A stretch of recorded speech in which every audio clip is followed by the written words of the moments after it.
कई साल गुजर जाते ने बरकत बीबी नूं दरखास्त दिंदियां, लेकिन बरकत बीबी की दरखास्त निकलती नहीं। खैर बरकत बीबी के दिल में आना शुरू हो गया, शायद पीर साहब साडे वाल ध्यान नहीं दे रहे। बरकत बीबी कुछ अरसा दरबारे आलिया ते हाज़र ना हुई और फरमाया कि यह मेरी एक तस्बीह है, यह तुसी दौराने हज अपने नाल लै जाओ। कि बरकत बीबी के कोलों इस तरह ही तस्बीह करदे करदे वो तस्बीह टुट गई। और जो तस्बीह टुट गई, बरकत बीबी बहुत हैरान हुई कि यह की बनया कि बिल्कुल मेरे हाथों में तस्बीह और तस्बीह टुट गई। सोहने रब दे सोहने नाम नाल आगाज करने आ, जिहड़ा बड़ा ही मेहरबान। रब तआला दियां सारियां मखलूकां नूं मेरा सलाम। दोस्तों, रब्बे कायनात ने कुरान मजीद के अंदर अपनी तमाम मखलूकात दे विचों जिहड़ी अशरफुल मखलूकात है उहदे 3 दर्जे बयान किए ने। नंबर 1 आदम, नंबर 2 इंसान ते तीसरे दर्जे ते आंदे जे ईमान वाले या काफर। दोस्तों, लफ्ज़े आदम आदम तो निकलिया, जिहदे मानी जमीन या मिट्टी दे ने। और आदम उन्होंने कहा जाता जिहड़ा मिट्टी तो या जमीन तो बनया होवे। इस तरह ही दूसरा दर्जा आता है इंसान का। यह लफ्ज़े इंस तो बनया, जिहदे मानी ने अच्छा करने वाला या बुरा करने वाला, या इदा कह लो कि भलाई करने वाला या भलाई तो फरामोशी इख्तियार करने वाला। दोस्तों, इंसान उन्होंने कहा जाता है जिहड़ा अपनी अकल नूं इस्तेमाल करता है। ये अपनी अकल नूं इस्तेमाल करदे होया सही या गलत का फैसला करता है। फिर इस तो बाद इंसान तीसरा दर्जा ईमान वाले का या काफर होने का यह इख्तियार कर लेंदा है। दोस्तों, ईमान वाले उन्होंने कहा जाता है जिहड़े सही नूं सही समझते होण और गलत नूं गलत समझते होण। और काफर उन्होंने कहा जाता है कि जिहड़े सही नूं गलत और गलत नूं सही मनते होण। दोस्तों, इंसान ने कभी भी बगैर दलील तो किसी भी चीज़ नूं नहीं मन्निया। जदों तो रब ताला ने आदम नूं दुनिया ते उतारिया है, हमेशा ही आदम ने दलील नूं ही मन्निया। और इसे दलील नूं साबित करने वास्ते रब ताला ने दुनिया उत्ते कमो बेश 1,24,000 पैगंबर उतारे, जिन्हां ने अमली तौर दे उत्ते इंसानां नूं करके विखाया ते फिर उस चीज़ के बारे लोकां नूं उहदा पैगाम सुनाया। लेकिन चूंकि इंसान बड़ी ही अकल वाला सी, क्योंकि यह दलील नूं मनदा सी, इसके बावजूद भी अल्लाह ताला ने अपने अंबिया के जरिए उन्होंने मौजज़ात अता कीते ताकि वह इन्हां दलीलां नूं वेखदे होए अपने रब ते ईमान लैण। दोस्तों, अंबिया इकराम तो बाद यह सिलसिला अल्लाह के वलियां दे कोल आया, जिहड़ा कि मौजज़ात तो बाद एक करामात में तब्दील हो गया। दोस्तों, मौजज़ा या करामत उस वाक़े नूं उस होनी नूं कहंदे ने जिन्हों अकल मनण वास्ते जल्दी तैयार ना होवे।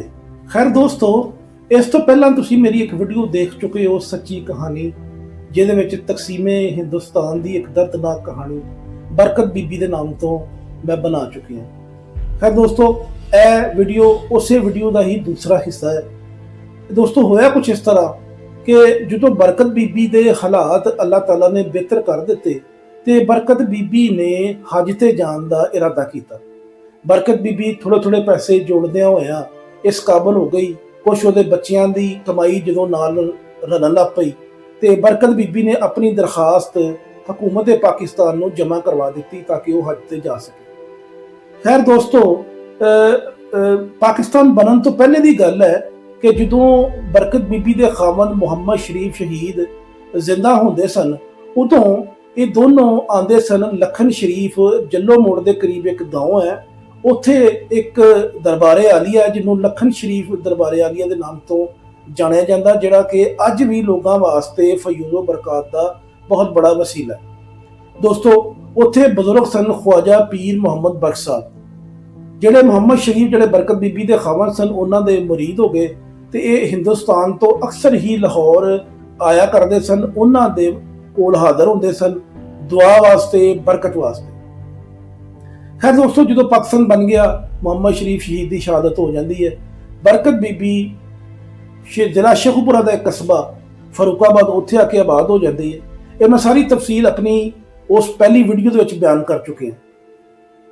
खैर दोस्तों, कई साल गुजर जाते ने बरकत बीबी नूं दरखास्त दिंदियां, लेकिन बरकत बीबी की दरखास्त निकलती नहीं। बरकत बीबी चूंकि ये पहले भी दरबार ते अपने पीरां दे कोल जांदे रहंदे सन ਅਕਸਰ ਉਹਨਾਂ ਨੇ ਜਾਣਾ ਤੇ ਆਪਣੇ ਪੀਰਾਂ ਦੇ ਕੋਲ, ਜਿਹੜੇ ਪਾਕਿਸਤਾਨ ਬਣਨ ਤੋਂ ਬਾਅਦ ਦੋਸਤੋ ਬੇਸਿਕਲੀ ਖਵਾਜਾ ਪੀਰ ਮੁਹੰਮਦ ਬਖਸ਼ ਸਾਹਿਬ ਦੀ ਦਾ ਵਿਸਾਲ ਹੋ ਚੁੱਕਿਆ ਸੀ। ਫਿਰ ਉਹਨਾਂ ਦੇ ਸਾਹਿਬਜ਼ਾਦਗਾਨ ਦੇ ਵਿੱਚੋਂ ਪੀਰ ਖਵਾਜਾ ਕਾਸਮ ਸਾਹਿਬ ਰਹਿਮਤੁल्लाह ਅਲੈਹ ਉਹ ਮੌਜੂਦ ਸਨ। ਬਰਕਤ ਬੀਬੀ ਅਕਸਰ ਹੀ ਉਹਨਾਂ ਦੇ ਕੋਲ ਦੁਆਏ ਖੈਰ ਵਾਸਤੇ ਹਾਜ਼ਰ ਹੁੰਦੇ ਰਹਿੰਦੇ ਸਨ। ਦੋਸਤੋ ਬਰਕਤ ਬੀਬੀ ਇਸੇ ਤਰ੍ਹਾਂ ਹੀ ਉਹਨਾਂ ਦੇ ਕੋਲ ਜਾਂਦੀਆਂ ਸਨ ਤੇ ਦੁਆ ਕਰਵਾਉਂਦੀਆਂ ਸਨ ਕਿ ਪੀਰ ਸਾਹਿਬ ਮੇਰੇ ਵਾਸਤੇ ਦੁਆ ਕਰੋ ਕਿ ਮੇਰੀ ਹੱਜ ਦੀ ਦਰਖਾਸਤ ਉਹ ਨਿਕਲ ਆਵੇ।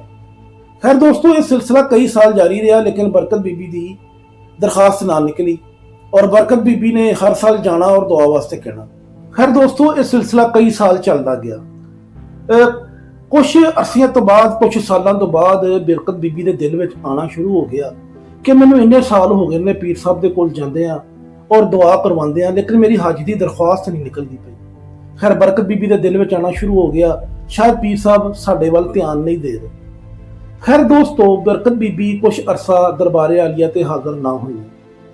ਜਦੋਂ ਕੁਛ ਅਰਸਾ ਗੁਜ਼ਰਿਆ ਤੇ ਦੋਸਤੋ ਇੱਕ ਦਿਨ ਇਸ ਤਰ੍ਹਾਂ ਹੋਇਆ ਕਿ ਫਰੂਕਾਬਾਦ ਦੀ ਮਸਜਿਦ ਦੇ ਵਿੱਚ ਐਲਾਨ ਹੁੰਦਾ ਹੈ ਕਿ ਲਖਨ ਸ਼ਰੀਫ ਤੋਂ ਖਵਾਜਾ ਪੀਰ ਮੁਹੰਮਦ ਕਾਸਮ ਸਾਹਿਬ ਆਏ ਨੇ ਤੇ ਉਹ ਫਲਾਂ ਘਰ ਮਾਈ ਜੀ ਬਰਕਤ ਬੀਬੀ ਸਾਹਿਬਾ ਨੂੰ ਮਿਲਣਾ ਚਾਹੁੰਦੇ ਨੇ, ਉਹ ਆ ਕੇ ਤੇ ਲੈ ਜਾਣ।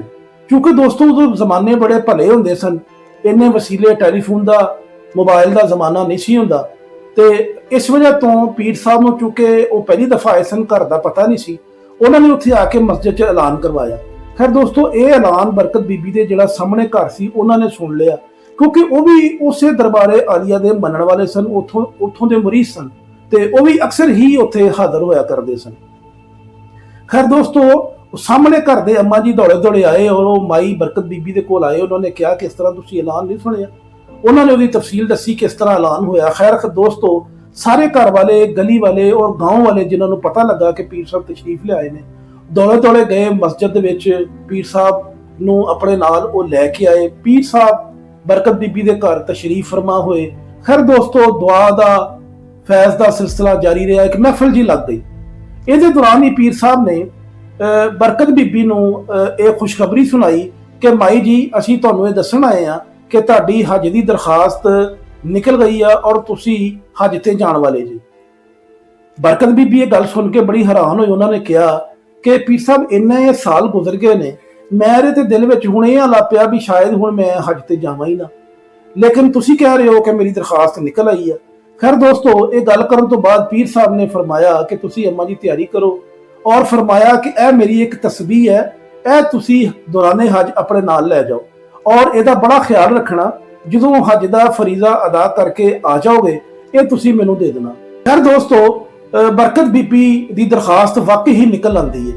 ਬਰਕਤ ਬੀਬੀ ਨੂੰ ਬੁਲਾਵਾ ਆ ਜਾਂਦਾ ਹੈ। ਖੈਰ ਬਰਕਤ ਬੀਬੀ ਦੇ ਅਰਮਾਨ ਜਗ ਜਾਂਦੇ ਨੇ, ਬਰਕਤ ਬੀਬੀ ਦੀਆਂ ਖੁਸ਼ੀਆਂ ਵਾਪਸ ਆ ਜਾਂਦੀਆਂ ਨੇ।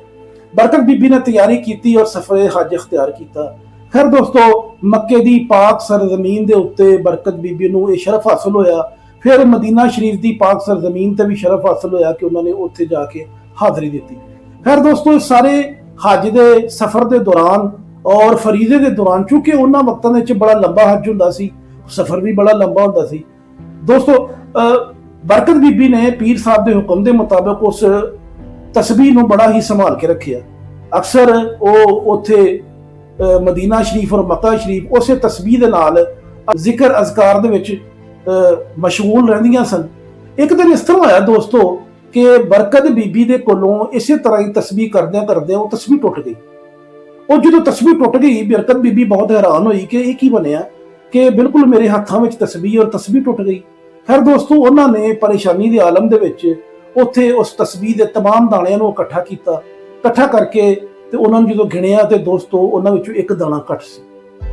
ਖੈਰ ਦੋਸਤੋ ਬਰਕਤ ਬੀਬੀ ਹੱਜ ਦਾ ਫਰੀਜ਼ਾ ਮੁਕੰਮਲ ਕਰਕੇ ਤੇ ਆਪਣੇ ਵਤਨ ਪਾਕਿਸਤਾਨ ਪਹੁੰਚ ਗਈਆਂ ਔਰ ਆਪਣੇ گاؤں ਫਰੂਕਾਬਾਦ ਪਹੁੰਚ ਗਈ। ਖੈਰ ਦੋਸਤੋ ਚੰਦ ਦਿਨ ਤੋਂ ਬਾਅਦ ਬਰਕਤ ਬੀਬੀ ਆਪਣੇ ਪੀਰੋ ਮੁਰਸ਼ਦ ਹਜ਼ੂਰ ਪੀਰ ਖਵਾਜਾ ਮੁਹੰਮਦ ਕਾਸਮ ਸਾਹਿਬ ਦੇ ਕੋਲ ਹਾਜ਼ਰ ਹੋਈਆਂ ਤੇ ਪੀਰ ਸਾਹਿਬ ਨੇ ਬੜੀ ਹੀ ਇੱਜ਼ਤ ਦੇ ਨਾਲ ਨਵਾਜ਼ਿਆ। ਮਾਈ ਸਾਹਿਬਾ ਨੂੰ, ਬਰਕਤ ਬੀਬੀ ਨੂੰ ਉਹਨਾਂ ਨੇ ਹੱਜ ਦੀ ਮੁਬਾਰਕਬਾਦ ਦਿੱਤੀ ਔਰ ਫਰਮਾਇਆ ਕਿ ਲਿਆਓ ਮਾਈ ਜੀ ਜਿਹੜੀ ਮੈਂ ਤੁਹਾਨੂੰ ਤਸਬੀਹ ਦਿੱਤੀ ਸਾਡੀ ਉਹ ਮਾਨਤ ਦੇ ਦਿਓ। ਖੈਰ ਬਰਕਤ ਬੀਬੀ ਇਹ ਸੁਣ ਕੇ ਤੇ ਬੜੀ ਪਰੇਸ਼ਾਨ ਹੋ ਗਈਆਂ।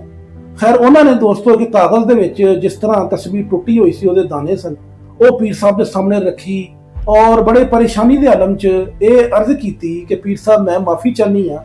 ਦਰ ਹਕੀਕਤ ਹੋਇਆ ਇਸ ਤਰ੍ਹਾਂ ਕਿ ਜਦੋਂ ਮੈਂ ਉੱਥੇ ਮੱਕਾ ਸ਼ਰੀਫ ਤਸਬੀਹ ਕਰਦੀ ਪਈ ਸੀ ਤੇ ਮੇਰੇ ਹੱਥਾਂ ਦੇ ਵਿੱਚੋਂ ਹੀ ਤਸਬੀਹ ਟੁੱਟ ਗਈ ਤੇ ਪੀਰ ਸਾਹਿਬ ਮੈਂ ਸਾਰੀ ਤਸਬੀਹ ਇਕੱਠੀ ਕੀਤੀ, ਸਾਰੇ ਦਾਣੇ ਇਕੱਠੇ ਕੀਤੇ, ਲੇਕਿਨ ਇੱਕ ਦਾਣਾ ਉਹਨਾਂ ਵਿੱਚੋਂ ਘੱਟ ਸੀ ਜਿਹੜਾ ਕਿ ਮੈਨੂੰ ਨਹੀਂ ਮਿਲਿਆ। ਖੈਰ ਦੋਸਤੋ, ਪੀਰ ਸਾਹਿਬ ਮੁਸਕਰਾਏ। ਪੀਰ ਸਾਹਿਬ ਦੇ ਕੋਲ ਇੱਕ ਟੋਕਰੀ ਮੌਜੂਦ ਸੀ। ਪੀਰ ਸਾਹਿਬ ਨੇ ਗੱਲ ਸੁਣਦਿਆਂ ਆਪਣੀ ਟੋਕਰੀ 'ਚ ਹੱਥ ਪਾਇਆ ਤੇ ਇੱਕ ਤਸਬੀਹ ਦਾ ਦਾਣਾ ਕੱਢਿਆ ਤੇ ਬਰਕਤ ਬੀਬੀ ਨੂੰ ਦੇ ਦਿੱਤਾ ਤੇ ਫਰਮਾਨ ਲੱਗੇ, ਮਾਈ ਜੀ ਇਹ ਦਾਣਾ ਵੇਖ ਲਵੋ, ਇਹ ਉਹੀ ਦਾਣਾ ਜੇ, ਜ਼ਰਾ ਧਿਆਨ ਕਰ ਲਵੋ। ਖੈਰ ਬਰਕਤ ਬੀਬੀ ਨੇ ਇਹ ਦੇਖਿਆ ਕਿ ਵਾਕਈ ਇਹ ਉਹੀ ਦਾਣਾ ਸੀ ਤੇ ਬਰਕਤ ਬੀਬੀ ਕਹਿਣ ਲੱਗੀਆਂ ਕਿ ਸਰਕਾਰ ਮੈਂ ਮਾਫੀ ਚਾਹਨੀ ਆ ਕਿ ਮੈਂ ਤੁਹਾਡੀ ਤਸਬੀਹ ਦਾ ਧਿਆਨ ਨਹੀਂ ਰੱਖ ਸਕੀ। ਤੇ ਪੀਰ ਸਾਹਿਬ ਫਰਮਾਨ ਲੱਗੇ ਕਿ ਮਾਈ ਜੀ ਅਸੀਂ ਜੋ ਹੈ ਵਾ ਧਿਆਨ ਰੱਖਣ ਵਾਸਤੇ। ਖੈਰ ਦੋਸਤੋ, ਜਿਸ ਤਰ੍ਹਾਂ ਹੀ ਪੀਰ ਸਾਹਿਬ ਨੇ ਇਹ ਫਰਮਾਇਆ, ਬਰਕਤ ਬੀਬੀ ਦੇ ਕੰਨਾਂ ਵਿੱਚ ਇਸ ਤਰ੍ਹਾਂ ਹੋਇਆ ਕਿ ਜਿਸ ਤਰ੍ਹਾਂ ਕੋਈ ਪਹਿਲੇ ਵਾਲੀ ਗੱਲ ਉਹਨਾਂ ਦੇ ਦਿਮਾਗ 'ਚ ਆ ਜਾਂਦੀ ਹੈ। ਦੋਸਤੋ ਇਹੀ ਗੱਲ ਸੀ। ਬਰਕਤ ਬੀਬੀ ਕਹਿਣ ਲੱਗੀ ਕਿ ਜਦੋਂ ਮੇਰੇ ਦਿਲ ਵਿੱਚ ਆਇਆ ਸੀ ਕਿ ਮੇਰੀ ਹੱਜ ਦੀ ਦਰਖਾਸਤ ਨਹੀਂ ਨਿਕਲਦੀ ਪਈ, ਸ਼ਾਇਦ ਪੀਰ ਸਾਹਿਬ ਮੇਰੇ ਵੱਲ ਧਿਆਨ ਨਹੀਂ ਦੇ ਰਹੇ। ਖੈਰ ਦੋਸਤੋ, ਉਸ ਦਿਨ ਸਾਬਤ ਹੋ ਗਿਆ ਕਿ ਉਹਨਾਂ ਦਾ ਕਿੰਨਾ ਆਪਣੇ ਮੁਰੀਦਾਂ ਵੱਲ ਧਿਆਨ ਸੀਗਾ। ਖੈਰ ਦੋਸਤੋ, ਪੀਰ ख्वाजा ਮੁਹੰਮਦ ਕਾਸਿਮ ਸਾਹਿਬ ਨੇ ਦਲੀਲ ਦੇ ਨਾਲ ਬਰਕਤ ਬੀਬੀ ਨੂੰ ਇਹ ਕਰਾਮਤ ਵਿਖਾਈ ਔਰ ਜਿੱਤੇ ਬਰਕਤ ਬੀਬੀ ਹਮੇਸ਼ਾ ਇਹਦਾ ਜ਼ਿਕਰ ਕਰਦੀਆਂ ਹੁੰਦੀਆਂ ਸਨ। ਉਹਨਾਂ ਨੇ ਘਰ ਆ ਕੇ ਸਾਰੀ ਕਰਾਮਤ ਸੁਣਾਈ, ਹੱਤਾ ਕਿ ਤਕਰੀਬਨ ਆਪਣੇ ਆਖਰੀ ਉਮਰ ਦੇ ਹਿੱਸੇ ਤੱਕ ਵੀ ਅਕਸਰ ਇਸ ਕਰਾਮਤ ਨੂੰ ਯਾਦ ਕਰਦੇ ਹੁੰਦੇ ਸਨ। ਖੈਰ ਦੋਸਤੋ, ਅੱਲਾਹ ਵਾਲੇ ਉਹ ਹੁੰਦੇ ਨੇ ਕਿ ਜਿਹੜੇ ਦਲੀਲ ਦੇ ਨਾਲ ਇਨਸਾਨ ਨੂੰ, ਉਹਦੀ ਅਕਲ ਨੂੰ ਹਿਲਾ ਕੇ ਰੱਖ ਦਿੰਦੇ ਨੇ। ਦੋਸਤੋ, ਅਗਰ ਤੁਸੀਂ ਚਾਹੁੰਦੇ ਜੇ ਕਿ ਜਿਹੜੇ ਮੈਂ ਇਹਦੇ ਵਿੱਚ ਬਿਆਨ ਕੀਤੇ ਨੇ ਵਾਕਿਆਤ ਔਰ ਬਰਕਤ ਬੀਬੀ ਔਰ ਮੁਹੰਮਦ ਸ਼ਰੀਫ ਸ਼ਹੀਦ, ਅਗਰ ਤੁਸੀਂ ਉਹਨਾਂ ਦੇ ਬਾਰੇ ਇੱਕ ਸੱਚੀ ਕਹਾਣੀ ਸੁਣਨਾ ਚਾਹੁੰਦੇ ਜੇ ਤੇ ਲਿੰਕ ਦੇ ਵਿੱਚ ਮੌਜੂਦ ਹੈ ਉਹਦਾ ਪਹਿਲਾ ਹਿੱਸਾ, ਉਹਨੂੰ ਜਾ ਕੇ ਜ਼ਰੂਰ ਦੇਖੋ। ਸੱਚੀ ਕਹਾਣੀ ਦੇ ਨਾਮ ਤੋਂ ਤਕਸੀਮੇ ਹਿੰਦੁਸਤਾਨ ਦਾ ਦਰਦਨਾਕ ਦਿਨ ਇਸ ਨਾਮ ਤੋਂ ਮੌਜੂਦ ਹੈ, ਤੁਸੀਂ ਦੇਖ ਸਕਦੇ ਹੋ। ਦੋਸਤੋ, ਮੇਰੀ ਅਗਰ ਤੁਹਾਨੂੰ ਅੱਜ ਦੀ ਵੀਡੀਓ ਜਿਹਦੇ ਵਿੱਚ ਮੈਂ ਬਰਕਤ ਬੀਬੀ ਦੀ ਸੱਚੀ ਪੇਸ਼ ਆਉਣ ਵਾਲੀ ਕਰਾਮਤ ਨੂੰ ਬਿਆਨ ਕੀਤਾ, ਜਿਹੜਾ ਕਿ ਇਹ ਉਹਨਾਂ ਦੇ ਪੀਰਾਂ ਦੀ ਸੱਚੀ ਕਰਾਮਤ ਸੀ। ਦੋਸਤੋ, ਮੈਂ ਉਮੀਦ ਕਰਦਾ ਤੁਹਾਨੂੰ ਮੇਰੀ ਵੀਡੀਓ ਬੜੀ ਅੱਛੀ ਲੱਗੀ ਹੋਏਗੀ। ਮੇਰੀ ਇਸ ਵੀਡੀਓ ਨੂੰ ਤੁਸੀਂ ਲਾਈਕ ਕਰਨਾ, ਸ਼ੇਅਰ ਕਰਨਾ ਔਰ ਮੇਰੇ ਚੈਨਲ ਨੂੰ ਸਬਸਕ੍ਰਾਈਬ ਜ਼ਰੂਰ ਕਰਨਾ। ਮੈਂ ਦੁਆ ਕਰਨਾ ਅੱਲਾਹ ਤਾਲਾ ਤੁਹਾਡੇ ਹਰ ਕੰਮ ਵਿੱਚ ਖੈਰ ਫਰਮਾਵੇ ਔਰ ਤੁਹਾਨੂੰ ਦੂਸਰਿਆਂ ਵਾਸਤੇ ਖੈਰ ਦਾ ਵਸੀਲਾ ਬਣਾਵੇ।